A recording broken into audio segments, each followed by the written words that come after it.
لیکن میں امید کرتی ہوں آج کے دن کہ کسی بھی جیل کی دیواریں اتنی اونچی نہیں ہوگی کہ ہماری آواز عمر تک نہ پہنچے۔ اگر مسلم نوجوان جتنا نیہا بول رہی ہے اس کا 5% بھی بولے گا تو اس کے حلق پر سبتا کا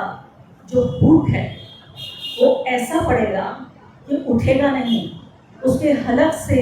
نہ صرف اس کی آواز چھین لی جائے گی بلکہ اس کے حلق میں جو گنی چنی سانسیں باقی ہیں وہ بھی نکال لی جائیں گی۔ آپ یقین جانیے کہ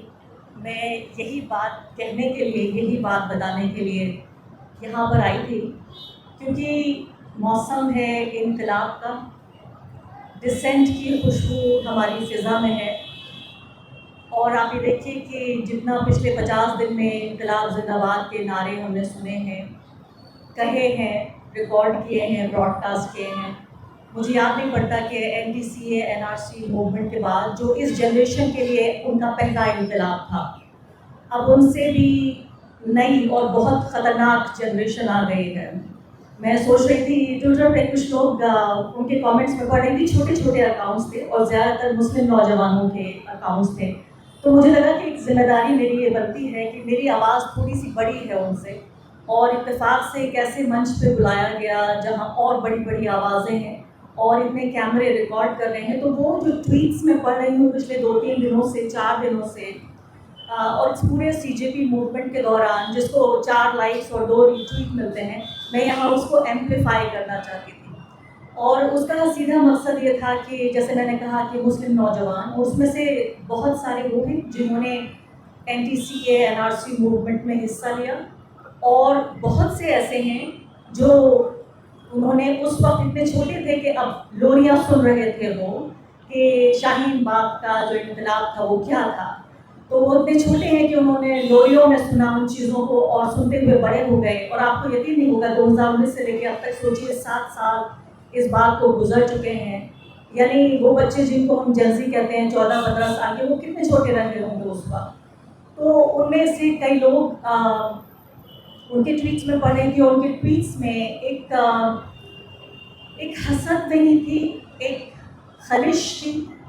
اور ایک کسک تھی، اور نیہا بورا کی، خاص کر نیہا نے ایک اپنا 2-3 منٹ کا ایک ویڈیو شاید کولکاتہ سے پوسٹ کیا تھا، اس کے بعد کئی مسلم نوجوانوں کو میں پڑھ رہی تھی کہ وہ کیا کہہ رہے ہیں اس پر، اور نیہا بھی Neha, I mean as brave, as courageous, as articulate as she is،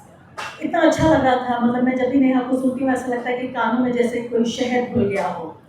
لیکن اس شہد کے بیچ بھی کیا کوئی کسک، ایک خلش محسوس کر سکتا ہے؟ اور وہ نوجوان کہہ رہے تھے کہ بہت اچھا لگ رہا ہے نیہا کو دیکھ کر کہ نیہا ایک ہندو لبرل ہے،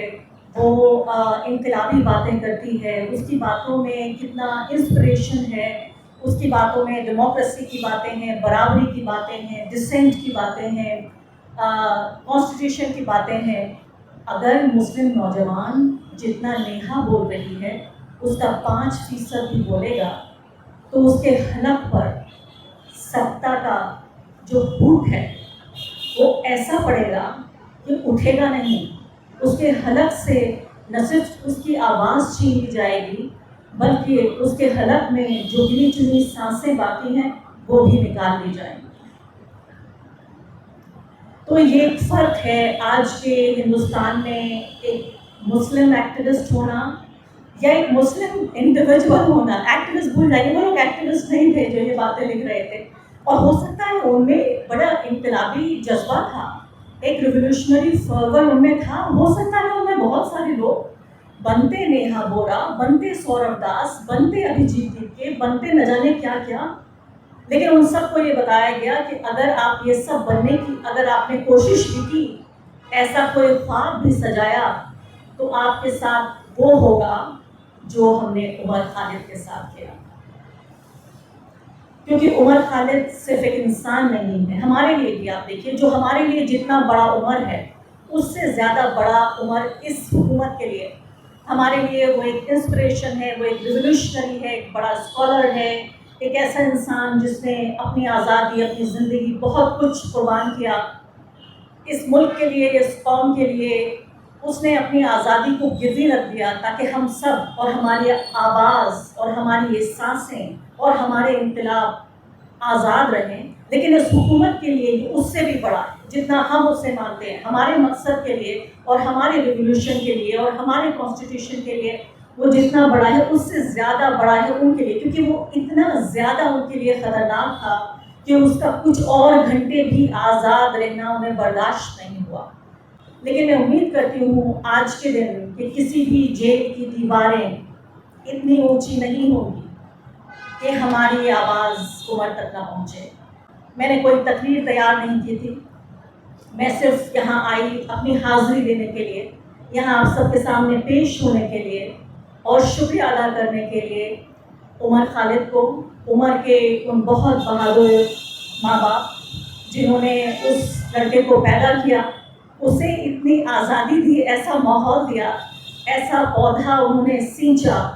اپنے ہاتھ سے پروان چڑھایا کہ وہ ایک سب سے آزاد, مجھے لگتا ہے پوری دنیا میں جب لکھا جائے گا اور جب زونال ممدانی کہتے ہیں کہ نیلسن منڈیلا کی طرح عمر خالد کا نام آئے گا تو مجھے بالکل نہیں لگتا کہ یہ کوئی ایگزیجریشن ہے. تو جب یہ ہندوستان کے نیلسن منڈیلا کو پال رہے تھے تو انہوں نے وہ آزادی دی اس کو کہ وہ سوچ سکتا تھا ایک آزاد مرد کی طرح, ایک آزاد ہندوستانی کی طرح. پھر میں شکریہ ادا کرنا چاہتی تھی ان ٹیچرز کو جنہوں نے اس ایک آزاد دماغ اور دل اور اس انسان کو اس طرح سے اس کو ایک سنجویا, سنوارا, بنایا اور ایک ایسی چیز میں تبدیل کر دیا. جیسے میں نے کہا کہ ہمارے لیے جتنا بڑا انسپریشن ہے اتنا ہی زیادہ, اتنی مطلب سوچیے وہ حکومت جس کے پاس سب کچھ ہے, جس کے پاس پولیس ہے, عدالت ہے, پورا کا پورا میڈیا ہے, انویسٹیگیٹو ایجنسیز ہیں, وہ ایک عمر نہیں 1000 عمر کو خاموش کر سکتے تھے لیکن ایک ایگزامپل بنایا. تو میں ان ٹیچرز کو شکریہ ادا کرنا چاہتی تھی اور اس سب سے زیادہ ایک تھوڑی سی جلن ہو رہی تھی عمر کے دوستوں سے. میں رشک کر رہی تھی کہ عمر تو عمر تھا لیکن اس کے دوست کتنے حسین لوگ ہیں, کتنے اچھے دل دماغ کے, روشن دماغ کے لوگ ہیں, اس طرح کے ایونٹ کو آرگنائز کر رہے ہیں اور عمر کی یاد کو ہم سب کے سامنے زندہ رکھے ہوئے ہیں. ہم سب, مجھے معلوم ہے, انڈیویجولی عمر کو ہمیشہ یاد رکھتے ہیں لیکن کلیکٹیولی ایک طرح کے تیوہار کے طور پر ہر کچھ دن بعد عمر کو منانے کا ایک تیوہار, ایک کارنیول کے طور پر عمر کی آزادی کا, عمر کی اسکالرشپ کا, عمر کی قربانی کا, عمر کے جذبے کا, عمر کے انقلاب کا جشن منانے کے لیے ہم سب یہاں پر موجود ہیں. یہ کام عمر کے دوست کرتے ہیں. میں بہت بہت شکریہ عمر کے دوستوں کا ادا کرنا چاہتی ہوں. اور ایک غزل کے چند شعر, مجھے لگتا ہے جو بہت کچھ کہنے کے لیے ہو اور وقت نہ ہو, وقت کی کمی ہے مجھے معلوم ہے یہاں, تو میں ذرا بس یہ 2 مصرے پڑھنا چاہتی ہوں.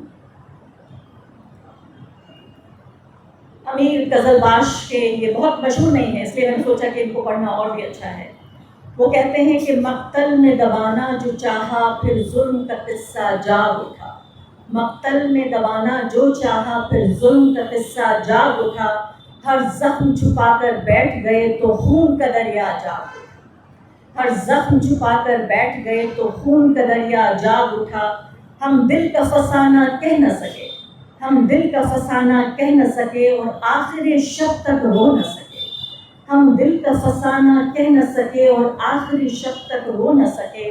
جب خاموشی نے دم توڑا, آگے سنیے گا, جب خاموشی نے دم توڑا ایک محشر برپا جاگ اٹھا.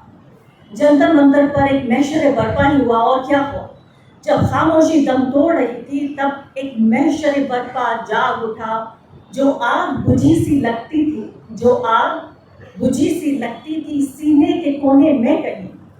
سینے کے کسی کونے میں کہیں, جو آگ بجھی سی لگتی تھی سینے کے کسی کونے میں کہیں, ایک ٹھنڈی ہوا کا جھونکا لگا, ایک ٹھنڈی ہوا کا جھونکا لگا اور پھر وہ شفق سا جاگ اٹھا.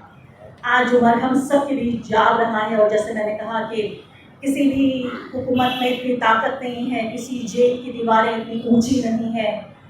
کہ ہماری یہ آواز عمر تک نہ پہنچے. عمر کی یہ جو قید ہے وہ ہم سب کو دکھ دیتی ہے, لیکن مجھے لگتا ہے کہ عمر جیل سے کہیں زیادہ ہمیں انسپائر کر رہے ہیں جتنا شاید وہ, میں امید کرتی ہوں کہ ہمارے بیچ وہ جلد آئیں گے. لیکن جو اس حکومت کی ناکام اور ناپاک سازشیں تھیں وہ ضرور ہمیں ناکام کیے ہیں. بہت بہت شکریہ آپ کو.